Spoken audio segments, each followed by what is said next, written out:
یہ ہٹا دینا کفر میں اور ترقی ہے، جسے کفر گمراہ کیے جاتے ہیں کہ وہ اس حرام مہینے کو کسی سال نفسانی غرض سے حلال کر لیتے ہیں، اور کسی سال رجب کو جب کسی کوئی غرض نہ ہو حرام سمجھتے ہیں، تاکہ اللہ تعالیٰ نے جو مہینے حرام کیے ہیں صرف ان کے گنتی پوری کر لے، پھر اللہ کے حرام کیے ہوئے مہینے کو حلال کر لیتے ہیں، ان کے بعد اعمالیوں ان کو مستحسن معلوم ہوتی ہے، اور اللہ تعالیٰ اسے کافروں کو ہدایت کی توفیق نہیں دیتا۔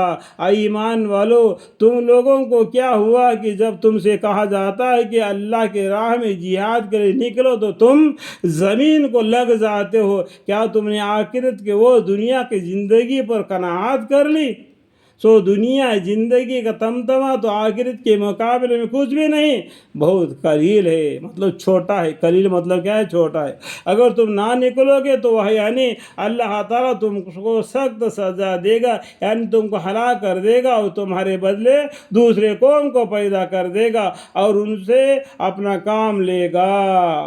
تو اللہ تعالیٰ نے یہ آیتیں سورہ محمد میں بھی اس طریقے سے فرمائے۔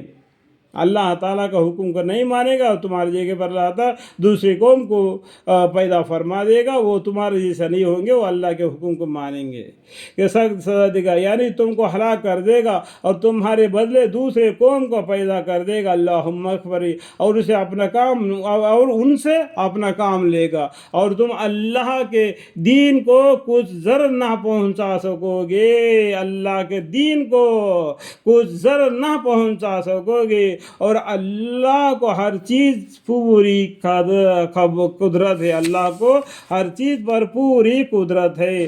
اگر تم لوگ ان کی یعنی رسول صلی اللہ علیہ وسلم کی مدد نہ کرو گے تو اللہ تعالیٰ آپ کی مدد اس وقت کر چکا ہے جبکہ آپ کافروں نے جلا وطن کر دیا تھا، جبکہ دو آدمیوں میں ایک آپ تھے جس وقت کی دونوں غار میں تھے، جبکہ آپ اپنے ہمراہی سے فرما رہے تھے کہ تم کچھ غم نہ کرو، لیکن اللہ تعالیٰ ہمارے ہمراہ ہے۔ دیکھو، غار ہیرا غار سور دو الگ الگ ہے۔ غار ہیرا غار ہیرے میں کیا ہو گیا؟ پیغمبر صلی اللہ علیہ وسلم نے چھپے تھے کافروں سے، تو کعبہ مکہ سے نکل کے مدینہ کے طرف جا رہے تھے اس ٹائم پر۔ ساتھ میں دوسرا کون تھے؟ ابو بکر صدیق رضی اللہ عنہ تھے۔ اس ٹائم پر وہ کافر لوگ نے کیا کیا؟ پہاڑ کے اوپر چڑھے تھے۔ وہ ابو بکر صدیق رضی اللہ عنہ نے کہا اگر ان لوگ اپنے پیروں کی طرف دیکھتے تو ہماری کیا حال ہوگا؟ اس ٹائم پر ہمارے پیغمبر صلی اللہ علیہ وسلم نے کیا کہا؟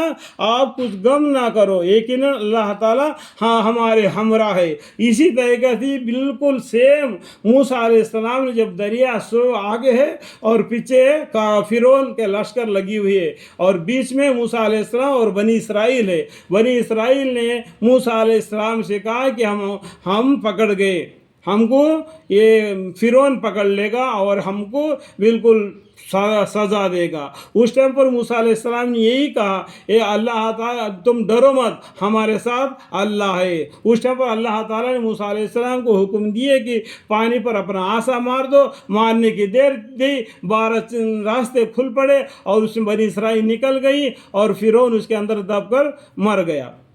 اسی طریقے سے حضرت پیغمبر صلی اللہ علیہ وسلم اور ابو بکر صدیق رضی اللہ عنہ غار ہیرے میں تھے۔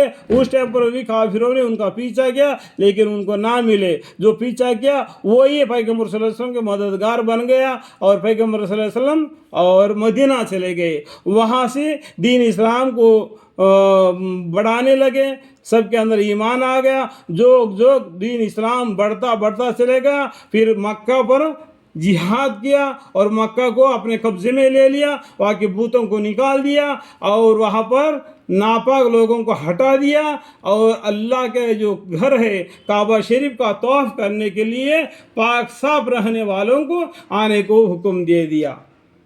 یہ دبی ہوئی معنی ہے، آپ کو سمجھنے کی ضرورت ہے، اس لیے میں نے کہا دیا۔ اگر میرے کہنے میں کچھ غلطی ہو تو اللہ مجھے معاف فرمائے، آمین۔